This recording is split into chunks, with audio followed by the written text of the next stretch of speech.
Welcome to HR Voices, a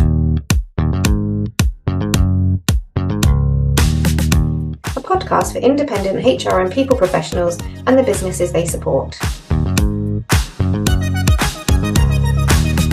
HR Voices is brought to you by the expert team at HR Independence Limited.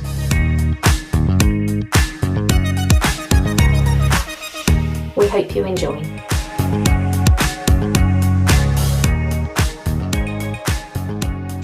Hello, everyone. Welcome to today's edition of HR Voices podcast.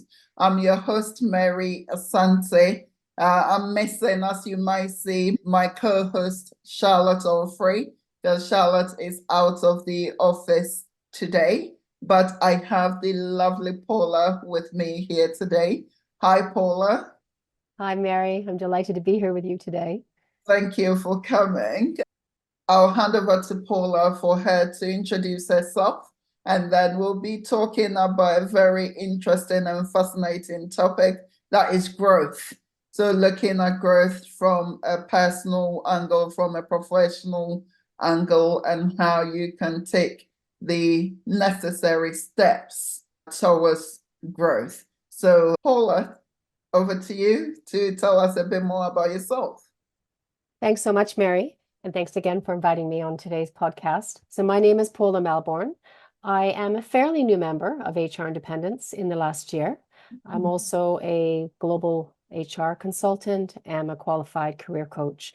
My accent might be confusing for you, so I'll solve that now. I am a British Canadian, and I have lived and worked in 6 different countries, and I now live in Spain, hence the Spanish tan, here in May. And given that experience and my breadth of knowledge, it's been a great opportunity to really start working with HR Independence and Mary and discuss different ways where I can share some of my knowledge and expertise with you. So I'm going to be doing that today. Excellent. Thank you very much for that introduction. So growth is a very important topic to you. Can you tell our listeners and audience why? Yes, growth is essential. I think one of the biggest areas around it is what we call the growth mindset. So some people might think and assume that growth was something that happened when you were younger. And I'm no longer young, and I'm still growing and I'm still learning. So the concept of the growth mindset, as most of you probably know, is that we continue learning. And that is opposite to the fixed mindset, which is the thinking that we've already learned everything we need to know. So growth is really key. It keeps us moving. It opens up new doors. It's exciting. It's interesting. And we just keep evolving. And I think the common phrase we hear quite a lot these days is that growth happens when you step outside your comfort zone. Absolutely agree, Mary. I'm glad that you said that. Yes, I've done a podcast previously on that the most personal and professional growth occurs when you're at your most uncomfortable. And that itself might make people uncomfortable that, oh gosh, am I being launched into a new situation? Am I in a new job, new environment, new situation? But the truth is that if you can allow yourself and embrace that you will actually learn personally and professionally when you're uncomfortable. You'll be stretched. Okay. So what is growth then? Someone might be listening to us and wondering, what are you going on about? What is growth? Well, growth can be looked at in a couple of different ways. People often think about growth as learning, and some people therefore assume that learning might be formal. So it can be more theoretical. It can be more structural, that you're learning new concepts, you're learning new ways of doing things, you're learning whole new subjects, whole new areas, whole new sectors. And this does happen, particularly in people's careers as they're moving jobs, moving sectors, moving environments, moving cultures. But the other angle of growth is also on the personal side, which is more around us as individuals, our own personal development. So people grow and they learn. Often people learn the most, not just when they're uncomfortable, through mistakes, looking back with hindsight, if I'd known that then, what I know now. So we're always growing as well without studying, without work, just through our own life experiences. We're growing and learning through all the experiences we're having relationships, all emotional development, all types of things, people relocating, move to a different country. God, do you grow and learn a lot. So always those adjustments are all linked to growth. So I'm quite happy in my role. I'm quite happy doing what I'm doing. And I've worked my socks off for the past God knows how many years. And I'm quite comfortable. Why is it important for me to even consider or think about growth? Because you can contribute more to others. You can make more impact. You can make more of a difference if you're operating at the absolute best of your potential. So if we think that we are, that's great. That means you're doing well, but that doesn't mean that there still isn't more opportunity to excel, to learn something else and apply that for the benefit of yourself, the benefit of your organization, and the benefit of the mission of that organization. I think it is very important to really understand that growth is a process, it's a continuum. And no one person on this planet can say, I know everything, right? Absolutely. Absolutely. Especially these days, if you think about things like technology, you think about the acceleration, the pace of the advancement. I read something 6 months ago, which surprised me, that said that anybody who does a computer science degree, which is about 4 years, or does something in IT, by the time they graduate, the majority of what they've learned has been replaced with new technology. So I don't want to say it's a waste, but the idea is that this is how fast things are changing. So continuous learning is got to be the way that we operate.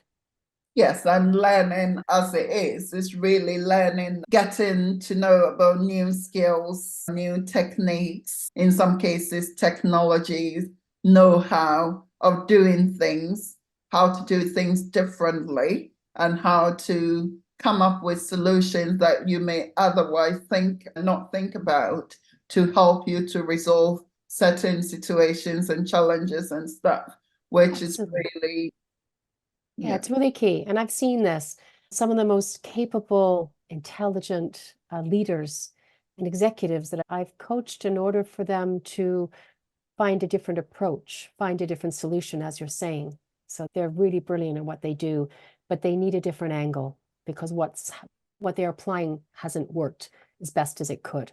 So they're open to a different approach, to find a different solution and changing their leadership approach in order to achieve their targets. And when you see people do that, you can really see the growth and the learning that they're going through as very senior executives. Yeah. Thank you. And if we look at personal growth, then before we dive into professional growth, from your experience, what is personal growth and what might it look like for our listeners?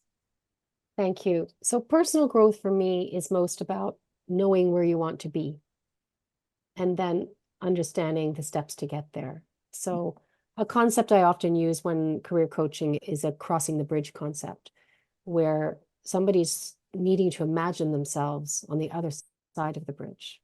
So they're needing to put themselves in a particular place, in a certain environment, in a certain job, and they know where they want to be.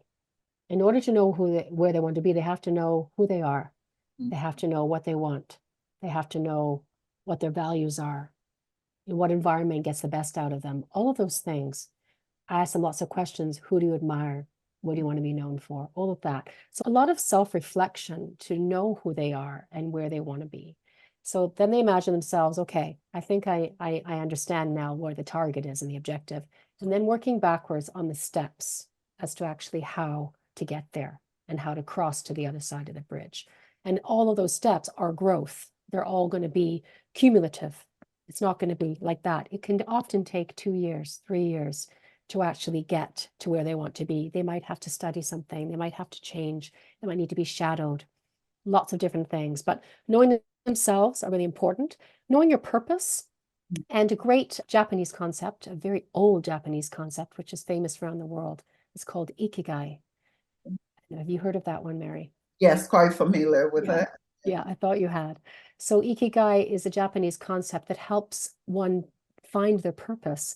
And you work through a really great exercise, and it asks you about your values, your strengths, what the world needs, what you can be paid for, what excites you, what motivates you, what drives you. And when you put all that together, you have a much clearer idea of your purpose.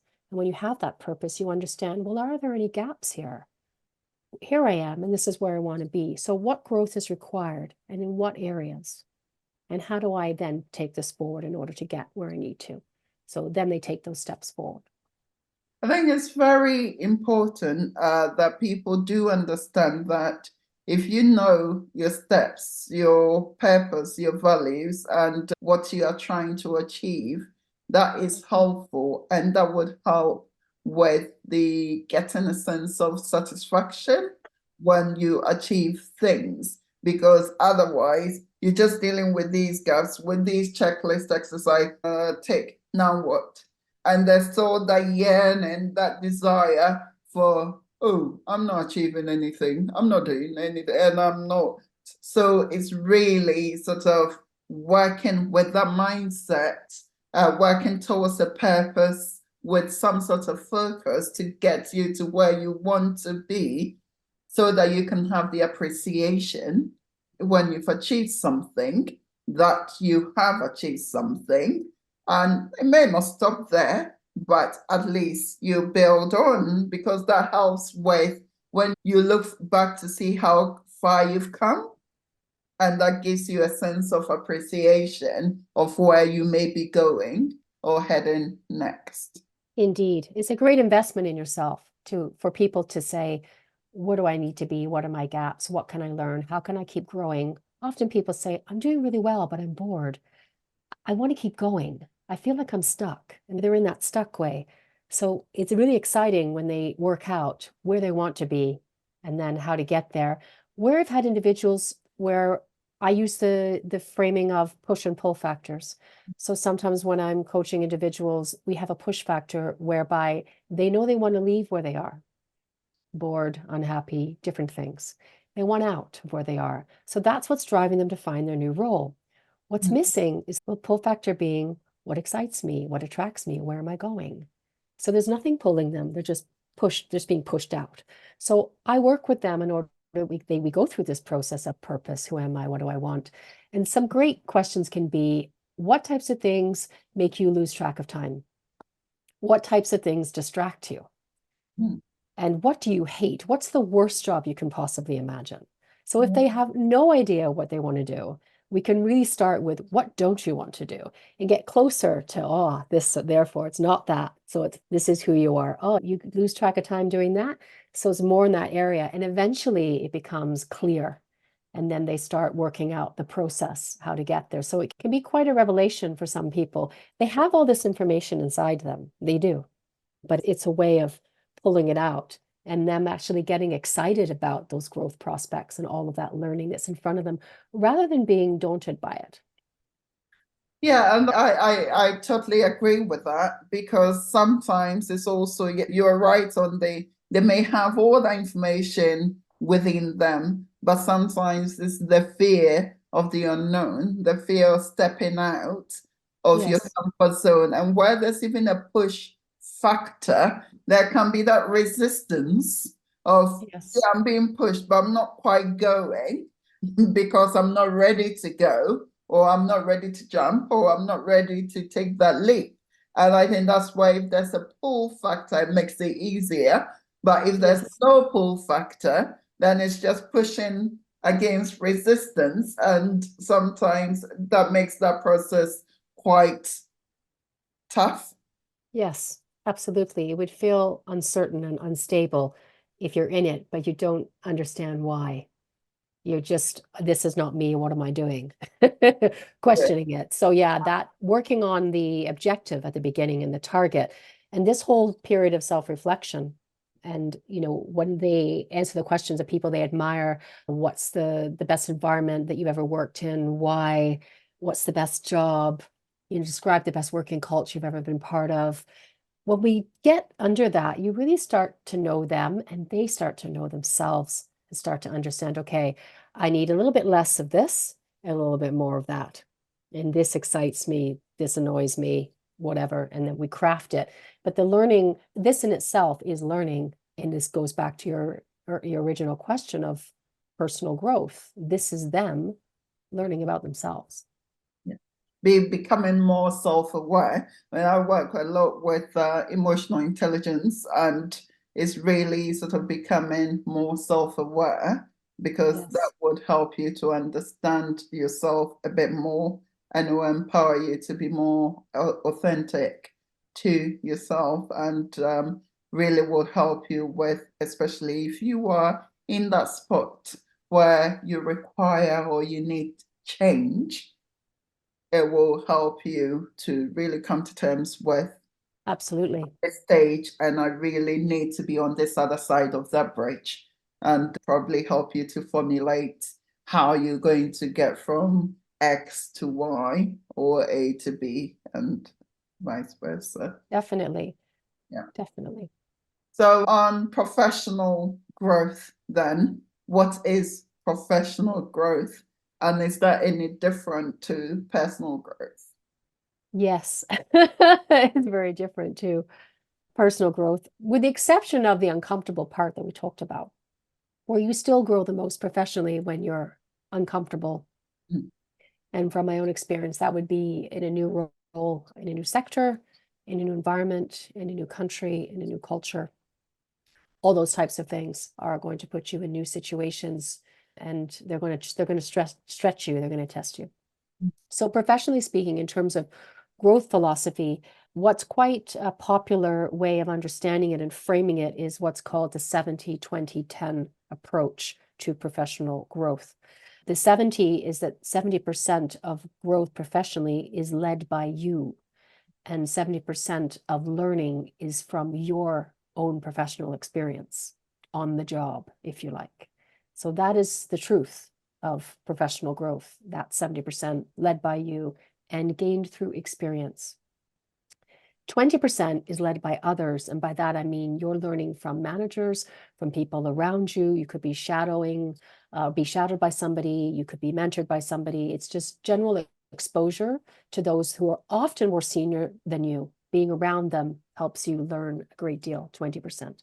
And then the last part, which is the 10% part, is that your learning is backed by your organization. You're supported by your organization to learn. And usually that type of learning is done in a more formal way, in a more structured way. And that 10% could be down to qualifications, etc. But sometimes this approach surprises people, because when they think about learning, they assume that we're talking about formal professional learning. Yes, and also the flip, the 70-20-10. I think if we were to gather a group of people and ask them to really just put where they think the 70% falls, the 20 falls, and the 10 falls, I think it will almost flip the model on its head, which yes, the formal education, the others, my organizational led and everything else might be the 70% of it. And then the 20% will be me probably learning on the job and other people. And the 10% is down to me. And I think it's quite important to highlight that if you're a full-time student, then maybe the model is the right model. And then that would work that way, because you're so pretty much shaping and forming and at the early part of your career. But if you are a professional working on the job, etc., then absolutely that 70% of it is for you to own. And I've come across it several times, and I'm sure most HR people and most line managers have seen this, where you do a performance review of some sort, and then you agree the objectives and training required, etc. And most employees are there waiting for the manager to take the lead in them getting that training. Absolutely. Totally agree with you. My experience with people sharing this is just what you said, that they imagine the 70-20-10 are in different categories. And what they're most surprised is the 70% part of the learning being led by them. They think that it's different. So I think this is a great approach, a great way to share this. And I think an objective in doing this today is that it empowers people to take control and accountability of their learning and not, as you say, wait for other people to highlight areas of learning and think that it has to be formal. I've seen a number of individuals asked to be shadowed or participate in certain projects because they've understood that they are interested in that area or that they need to learn more about that area. So they're not getting a new job, they're staying where they are, but they're using that time and that focus a bit differently, all with the idea of learning more. And all that does is open more doors for them and make them more effective.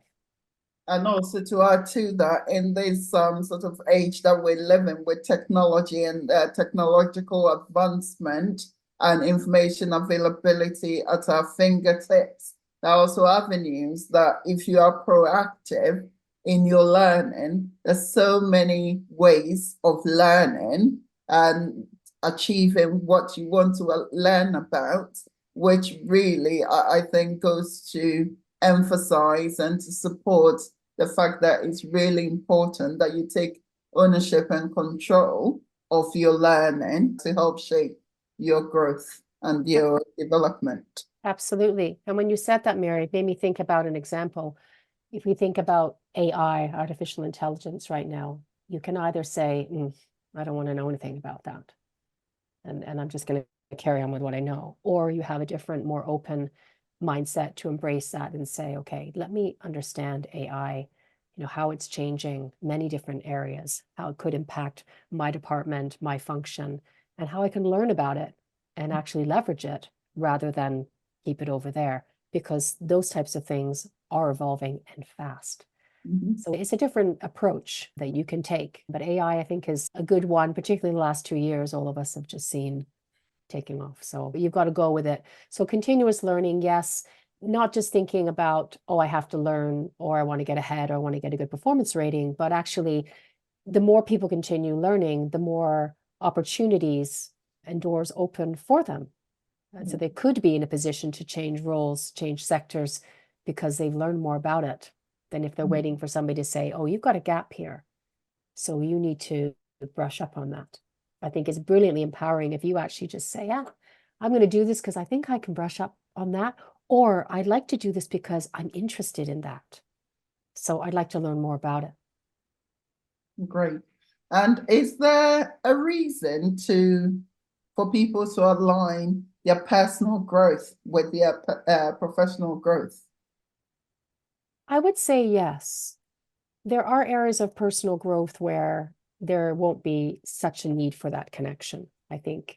But if you're growing as a person and you want to be bringing your true and authentic self to your job, which is the best scenario when you're working in an environment or culture where everybody is included and you are yourself in that office and respected, then there should be more alignment between you growing as a person and then growing professionally as well. So that should be moving in and about the same thing. And often professionals will see that personal growth in somebody. They'll see a slight different change in approach or communication or the way that they do things. They'll notice that, and you can see that works personally in how they communicate with their friends and relationships and how they might communicate professionally. So those things can work on both of those sides. But of course, there are elements perhaps personally or privately with people that might not have as much impact on their work. But I would say as much as you can, try and work on both of those, and they will mutually benefit each other. Excellent. So how can people go about developing themselves, either personally or professionally? So I think it's important for somebody to do an assessment of themselves. And there are often different tools to do that. And professionally speaking, usually there are assessments in the workplace where you're having performance ratings and other things that you can actually do yourself to see where are the gaps. There are great tools as well that are more psychometric in nature, like Myers-Briggs. MBTI is a brilliant one, which people might think is a test, but actually it isn't really. It just shows more your personality makeup and your approach. So lots of tools like that you can find online. You find out more about yourself, of how you operate, and you might see some opportunities to say, okay, maybe I can develop more, maybe I can test myself. And people as well, personally, I think you you can gain a lot by asking people that are close to you, what you're like, what are my strengths and what are my weaknesses? What am I like to be around? What's the best thing about me? What's challenging? And do that. So it again goes back to being self-aware of, if you don't know yourself, then there are different tools and assessments and feedback that you can get from colleagues, from friends, from family about you. And there's lots of events that people go to. I think that's something I always say about feedback, because more often than not, people do ask for feedback, but the reality is they don't really want feedback.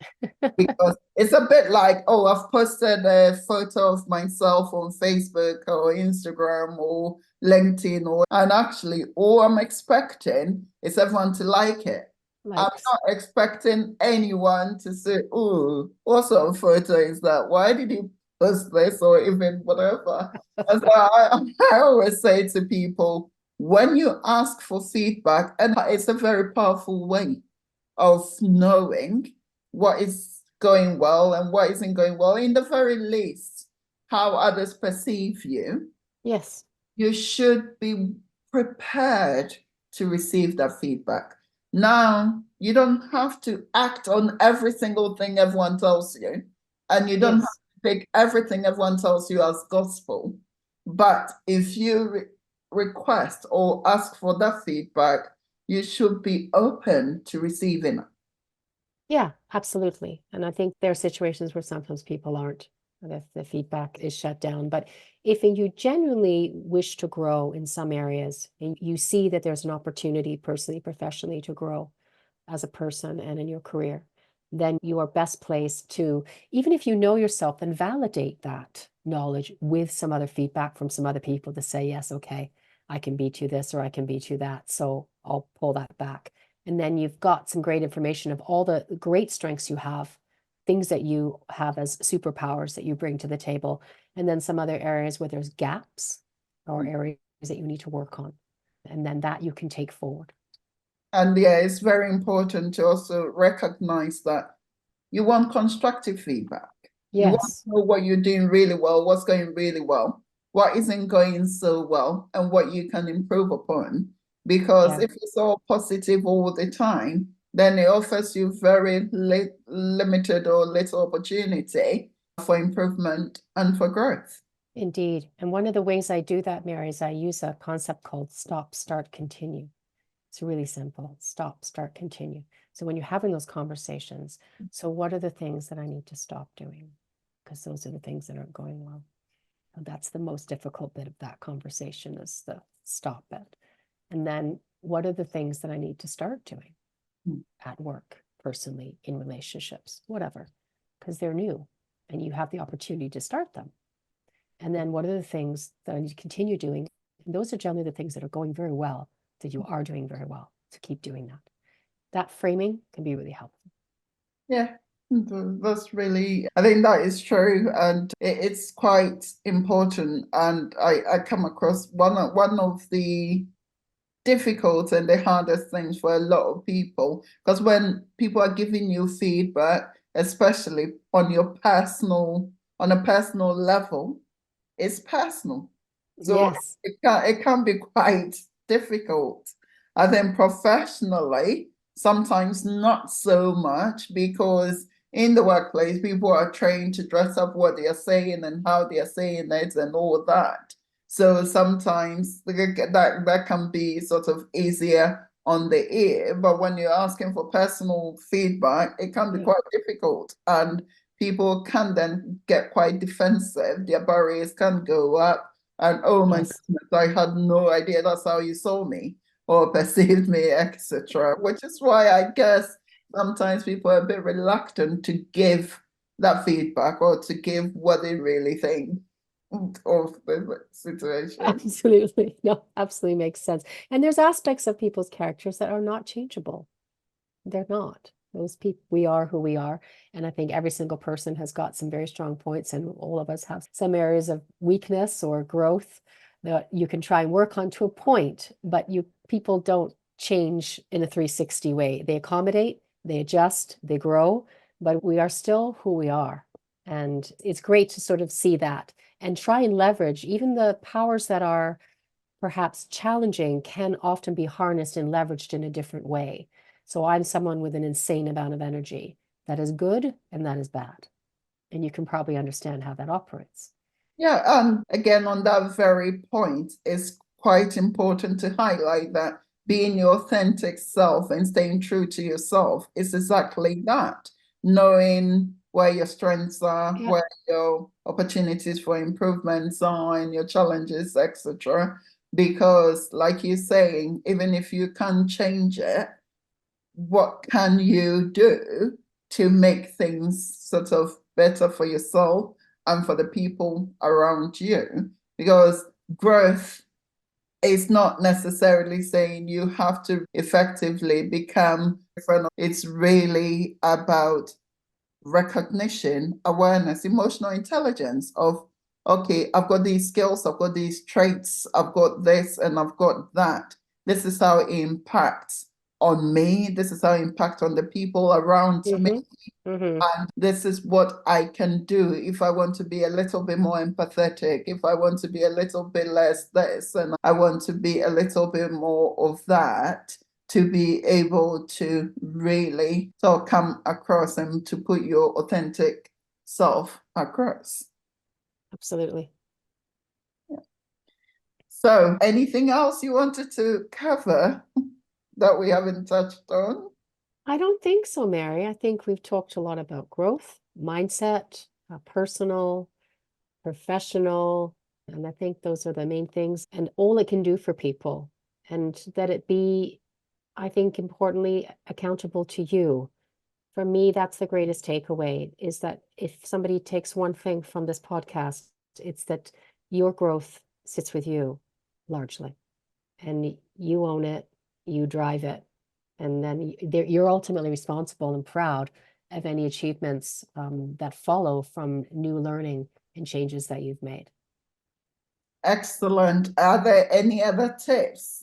Because I'm guessing that will be the first tip, that you own your growth, and your growth, you take responsibility for your growth as well. What would be your other two top tips? Well, obviously the 70-20-10 rule, definitely use that, follow that. Obviously Ikigai, I think definitely have a look at that and learn about growth and explore what the growth options are. They've changed over the years. There's a lot more online than there ever was. Attending certain communities, joining communities, different things that are available where you're meeting new people, hearing about different experiences. Get out of your comfort zone as much as you possibly can. And that can be done in a lot of different ways. Relocating, different environments ultimately change you.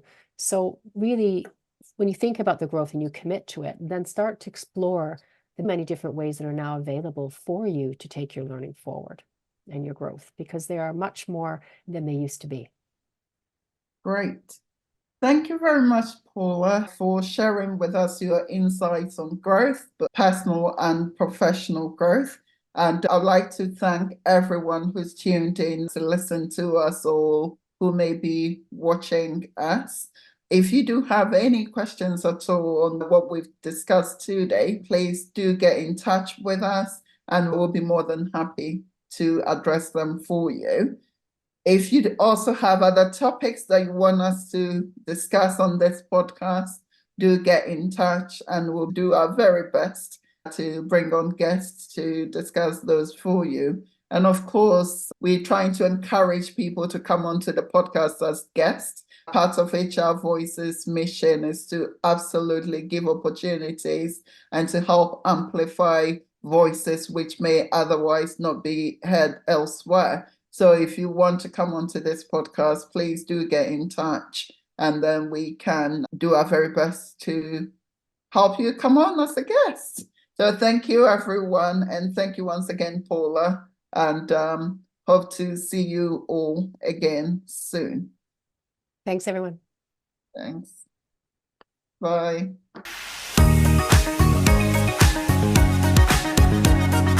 We hope you enjoyed this episode of HR Voices. If you have a topic you'd like us to cover or would like to be a guest, we'd love to hear from you. Connect with us on social media or email us at hrvoices@hrindependence.co.uk. Tune in next time.